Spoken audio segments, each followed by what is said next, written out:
আমরা এখন Bangla second semester city সিলেবাসটা কমপ্লিট করব। প্রথমে আছে লিঙ্গ, চ্যাপ্টারের নাম। হ্যাঁ, লিঙ্গ মানে কি? চিহ্ন, মানে যে চিহ্ন দিয়ে পুরুষ বা নারী বা পুরুষ বা নারী না এই সমস্ত এগুলো বুঝে যায় তাকে লিঙ্গ বলে। দাঁড়াও, এখন লিঙ্গ কাকে বলে এটা এটা হচ্ছে তুমি লিঙ্গ লিখে কলম দিবে, নতুন করে তো এগুলো আর বলার কিছু নেই, এটা আগেও তুমি শিখছো। যে শব্দ দ্বারা স্ত্রী পুরুষ বা স্ত্রী পুরুষ দুটোই কিংবা কোনো অচেতন পদার্থকে বুঝায় তাকে লিঙ্গ বলে।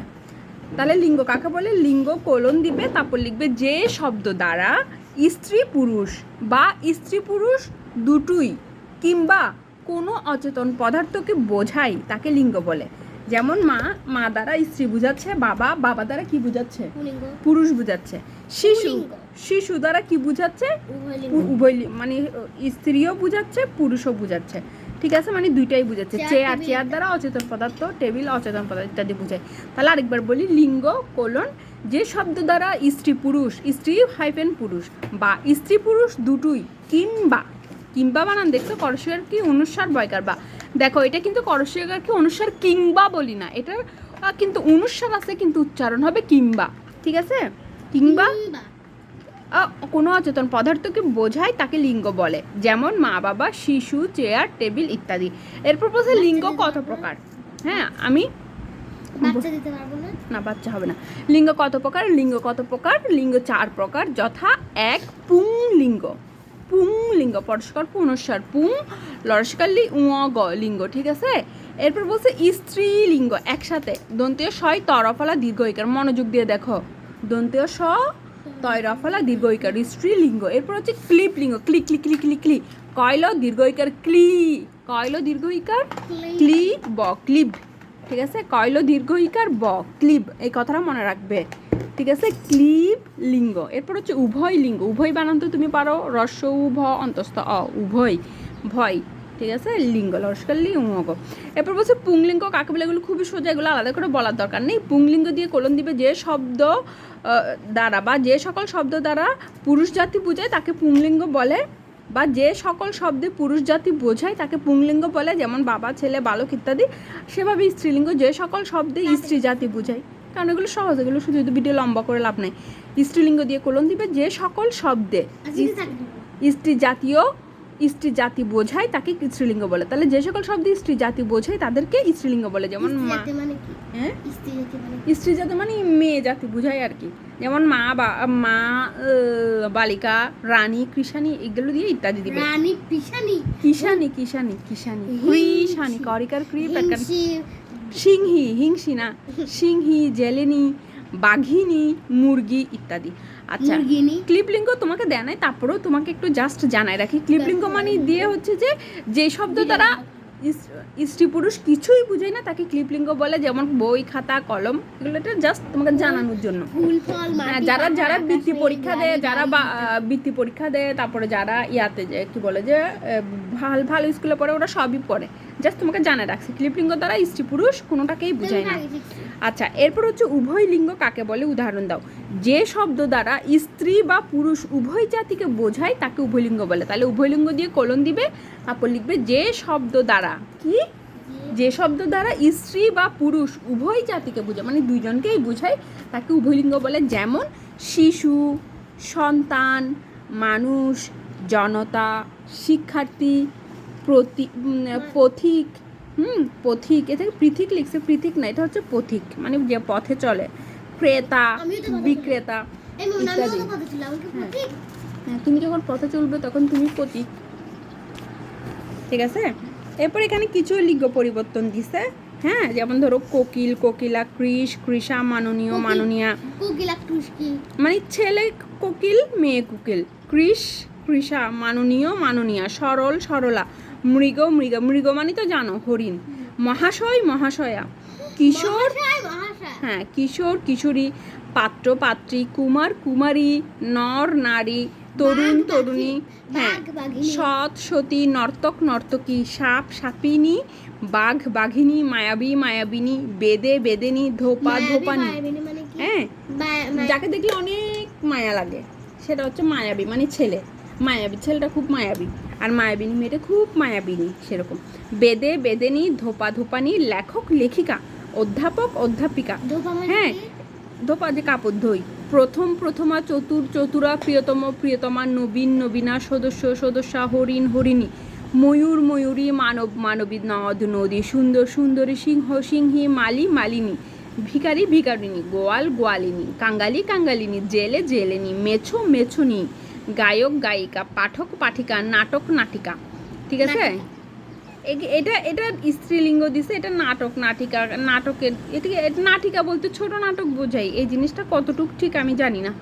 নাটিকা বলে। নাটিকা মানে নাটকের ছোট অংশ বুঝাই। আচ্ছা, বালক বালিকা, শিক্ষক শিক্ষিকা, সেবক সেবিকা, নাটক না- নাটকিয়া।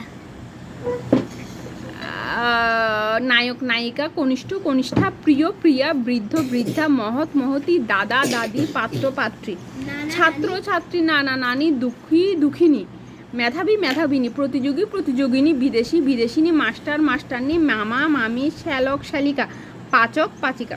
ঠিক আছে, মানে শুনুন একটু। যেমন ধরো আবার কতগুলো কিভাবে হয়, পুরুষ মানুষ মেয়ে মানুষ, বেটা ছেলে মেয়ে ছেলে, কবি মহিলা কবি, এগুলো হচ্ছে লিঙ্গ পরিবর্তন। ডাক্তার মহিলা বেটা ছেলে, ডাক্তার, হ্যাঁ এগুলো কি জিনিস? এগুলো। এগুলো কি? এরপরে আবার আরে এগুলো কি? এগুলো যেমন ধরো এটা বাঘ বাঘিনী, এভাবে হয়েছে না ছেলে আর মেয়ে, কিন্তু এখানে পুরুষ মানুষ মেয়ে মানুষ, ছেলে আর মেয়ে অন্যভাবে হয়েছে না, সেটাই বুঝেছে। মানে কোনোগুলো দীর্ঘ ইকার দিয়ে হয়ে যায় আর কোনোগুলোর আগে শব্দ দিয়ে বেটা হয়। ছেলে আর হুম, এরপর আবার আবার কতগুলো হচ্ছে বাবা মা রাজা রানী সেরকম। ঠিক আছে, এরপরে আমরা যাব পরের চ্যাপ্টার। পরের চ্যাপ্টারের নাম হচ্ছে কি জানো, সন্ধি। সন্ধি মানে কি, যখন দুইটা শব্দ মিলে একটা শব্দ হয়। যেমন সূর্যর সাথে সূর্য যুগ উদয় হয়ে গেছে সূর্যোদয়, এটাকে বলে সন্ধি। মানে দুইটা শব্দ মিলে একটা শব্দ হওয়া। ঠিক আছে, মানে মানুষ কথা বলার সুবিধার জন্য বড় জিনিসকে ছোট বানায় না, যেমন এক কথায় প্রকাশ, বড় বাক্যকে ছোট একটা শব্দে বানাচ্ছে, সেরকম একাধিক শব্দকে কি করে দিছে, একটা শব্দ বানানোকে বলে সন্ধি। সন্ধি শব্দের অর্থ কি, মিলন, মানে ওরা মিলে গেছে, সূর্য আর উদয় মিলে সূর্যোদয় হয়েছে, হিম আর আলোয় মিলে হিমালয় হয়েছে, তাহলে সন্ধি শব্দের অর্থ হচ্ছে মিলন। সন্ধি শব্দের অর্থ কি, মিলন, মানে ওরা মিলে গেছে। ঠিক আছে, সাবিন। এরপরে হচ্ছে এই কি বলে যে, তাহলে আমরা আমরা তোমাকে টিচার বলবে যে সন্ধি কাকে বলে উদাহরণ দাও আর কত প্রকার ও কী কী। তাহলে তুমি সন্ধি দিয়ে কলম দিবে, তারপর লিখবে পাশাপাশি দুটি বর্ণের মিলনকে কি বলে, সন্ধি বলে। নয় ধ দন্ত স নয় ধ, তাহলে পাশাপাশি। যেমন শুনো, নয় কারণে যোগ। না, সেরকম উল্টাপাল্টা নিজে নিজে বানায় না, আগে পড়বে তারপর বানাবে। ন্যায় যোগ অয়ন নয়, ন্যায় যোগ অন নয়ন। দাঁড়াও আমি আগে শেষ করি। সন্ধি দিয়ে লিখবে কোলন, পাশাপাশি দুটি বর্ণের মিলনকে সন্ধি বলে। উচ্চারণের সময় পাশাপাশি অবস্থিত সঙ্গতিপূর্ণ দুটি বর্ণের মিলনকে সন্ধি বলে। কয়েকবার শুনো, পাশাপাশি দুটি বর্ণের মিলনকে সন্ধি বলে। হ্যাঁ, উচ্চারণের সময় পাশাপাশি অবস্থিত সঙ্গতিপূর্ণ দুই বর্ণের মিলনকে সন্ধি বলে। যে কোনো বর্ণ মিলাই দিলেই সন্ধি হবে না, সঙ্গতিপূর্ণ হতে হবে, এই কথাটাই বসে। তাহলে পাশাপাশি দুটি বর্ণের মিলনকে সন্ধি বলে।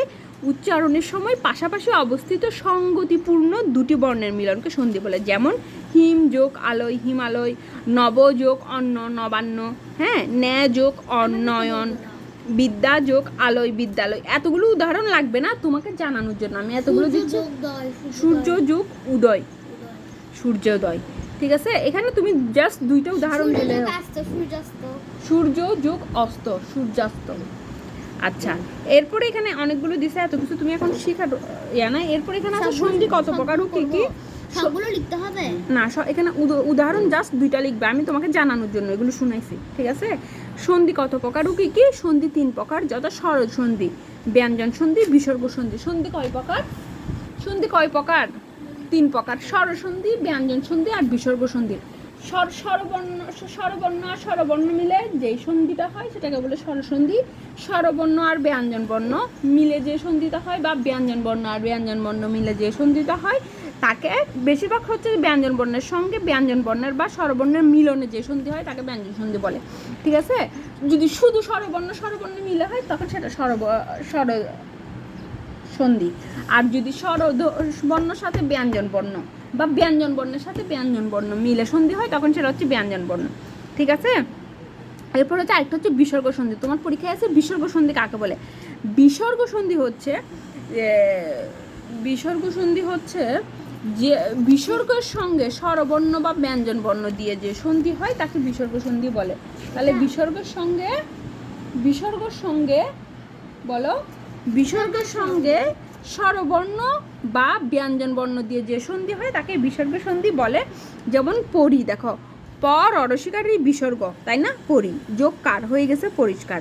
সরেয়া বরসিকার বিসর্গ, আবি যোগ কার আবিষ্কার। আবিষ্কারের সন্ধি কি? আবি যোগ কার। আবিষ্কার হচ্ছে একটা বিসর্গ সন্ধি, বিজ্ঞানীরা আবিষ্কার করে না, সেই আবিষ্কার হচ্ছে একটা বিসর্গ সন্ধি। পরিষ্কার হচ্ছে একটা বিসর্গ সন্ধি। এই দেখো পরি, দেখছো বিসর্গ আছে, যোগ কার পরিষ্কার। তারপরে তোমাকে জানানোর জন্য স্বরসন্ধি আর ব্যঞ্জন সন্ধিগুলো একটু দেখাই। স্বরবর্ণের সঙ্গে স্বরবর্ণের মিলনে যে সন্ধি হয় তাকে স্বরসন্ধি বলে। যেমন পরি যোগ ইক্ষা পরীক্ষা, মহা যোগ আশয় মহাশয়। তাহলে এখানে স্বরবর্ণ কোনটা? দেখো এদিকে তাকাও, তাকাতে হবে, না তাকালে হবে না। পরি, তাহলে রয়ের শেষে একটা ই আছে না, পরি, রস্বইকার উচ্চারণ করতেছে না রয়ের শেষে একটা, আবার আর দীর্ঘইকার, তাহলে রস্বই যোগ দীর্ঘ ই দুটোটাই স্বরবর্ণ না, তাই হয়ে গেছে এটা স্বরসন্ধি। আবার মহা, এখানে মহা আ, এই আকারটা একটা আ না, এটা স্বরবর্ণ না, আর এখানে আরেকটা আ আছে, তাহলে আ যোগ আ হয়েছে না এখানে, তাই হয়ে গেছে এটা স্বরবর্ণ আর স্বরবর্ণ মিলে হয়েছে স্বরসন্ধি। কি হয়েছে? স্বরসন্ধি, মহাশয়। তারপর দেখো ব্যঞ্জন সন্ধি কিভাবে হয়েছে। দেখো ব্যঞ্জন বর্ণের সঙ্গে ব্যঞ্জন বর্ণের, এটা আছে? হ্যাঁ নাই, তোমাকে শিখাই ফেলতেছি। ব্যঞ্জন বর্ণের সঙ্গে ব্যঞ্জন বর্ণের বা অনেক সময় সিলেবাসের বাইরে পরীক্ষায় চলে আসে না, তখন যাতে পেরে যাও। ব্যঞ্জন বর্ণের সঙ্গে ব্যঞ্জন বর্ণের বা স্বরবর্ণের মিলনে যে সন্ধি হয় তাকে ব্যঞ্জন সন্ধি বলে। দেখো এখানে কিন্তু হসন্ধ দিক না, দিক, মানে দিক যোগ অন্ত, দিগন্ত। তাহলে দিক কয়ের মধ্যে আটকাই গেছে, তাহলে এটা ক ব্যঞ্জন বর্ণ, ঠিক আছে, যোগ আ, তাহলে এখানে ব্যঞ্জন বর্ণের সাথে একটা স্বরবর্ণ হয়েছে, তাহলে এখানে ব্যঞ্জন বর্ণ থাকলেই সেটা হয়ে যাবে ব্যঞ্জন সন্ধি। আবার দেখো সৎ, খণ্ডত মানে এক ধরনের ত, বা খণ্ডত নিজেই তো একটা ব্যঞ্জন বর্ণ। সৎ যোগ জন, তাহলে বর্গীয় জ হচ্ছে একটা কি ব্যঞ্জন বর্ণ, তাহলে ব্যঞ্জন বর্ণের সাথে ব্যঞ্জন বর্ণ মিলে হয়ে গেছে ব্যঞ্জন সন্ধি। তাহলে দিক যোগ অন্ত দিগন্ত, সৎ যোগ জন সজ্জন। তাহলে এবার বুঝতে পারছো তো কখন স্বরসন্ধি হয়, কখন ব্যঞ্জন সন্ধি হয়? যখন স্বরবর্ণের সাথে স্বরবর্ণ যুক্ত হয় তখন স্বরসন্ধি, যখন স্বরবর্ণের সাথে ব্যঞ্জন বর্ণ বা ব্যঞ্জন বর্ণের সাথে ব্যঞ্জন বর্ণ যুক্ত হয় তখন হয়ে যাবে ব্যঞ্জন সন্ধি। ব্যঞ্জন বর্ণের সাথে ব্যঞ্জন বর্ণ যুক্ত হলে ব্যঞ্জন বর্ণের সাথে ব্যঞ্জন বর্ণ যুক্ত হতে পারে, স্বরবর্ণের সাথে ব্যঞ্জন বর্ণ, মানে ব্যঞ্জন বর্ণ থাকলেই সেটা ব্যঞ্জন সন্ধি হয়ে যাবে। আর যদি শুধু স্বরবর্ণ থাকে, কোনো ব্যঞ্জন বর্ণ না থাকে, তখন সেটা